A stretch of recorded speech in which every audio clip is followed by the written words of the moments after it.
नमस्कार। अनंत कथा अमृत के भाग 64 में आपका स्वागत है। बाबा जी के दर्शनों के प्रारंभिक दिनों में श्री माँ कुछ अन्य भक्त माइयों के साथ नैनीताल में उन दिनों आए एक प्रसिद्ध वेदाचार्य जी के प्रवचनों को सुनने के जाया करती थी। उनके वेदांत के ऊपर प्रवचनों में श्री माँ भी बहुत कुछ रुचि लेने लगी थी। महाराज जी इस तथ्य से अवगत थे ही, परंतु वह तो श्री माँ तथा अन्य भक्त माताओं को वेदांत का असली रूप बताना चाहते थे।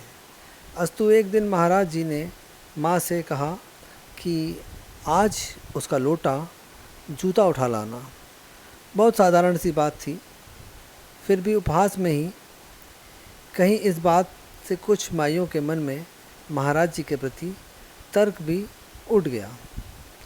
महाराज जी की लीला और होनी भी ऐसी ही हुई कि जब वेदांती जी का प्रवचन पूरा हुआ और वह जाने लगे तो उनको अपना जूता मिला ही नहीं, और जब बहुत खोजने पर भी ना मिला तो वेदांती जी को अप्रत्याशित रूप से क्रोध व्याप्त हो गया।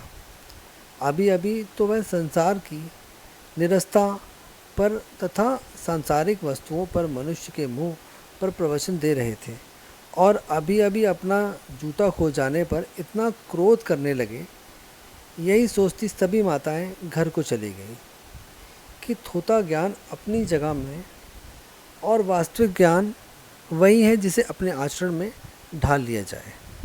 अगले दिन से उन्होंने प्रवचन सुनने को जाना बंद कर दिया। बाबा जी का अपना प्रवचन तो इतना ही था, उसका जूता लोटा उठा लाना। परंतु इन सब लीलाओं के मूल में उनका मुख्य उद्देश्य केवल सीमित रूप में सीख देना अथवा मार्गदर्शन करना भर होता था, ना कि गुरु रूप में उपदेश देना, और ना कभी इन सीखों को अनिवार्य रूप से मानने के लिए उन्होंने कभी किसी को बाध्य ही किया। भक्त की स्वेच्छा ही सर्वोपरि रहती। बाबा जी महाराज का तो यही भाव रहता था। धीरे धीरे रे मना, धीरे धीरे सब कुछ होए, माली सींचे 100 घड़ा, ऋतु आए फल होए।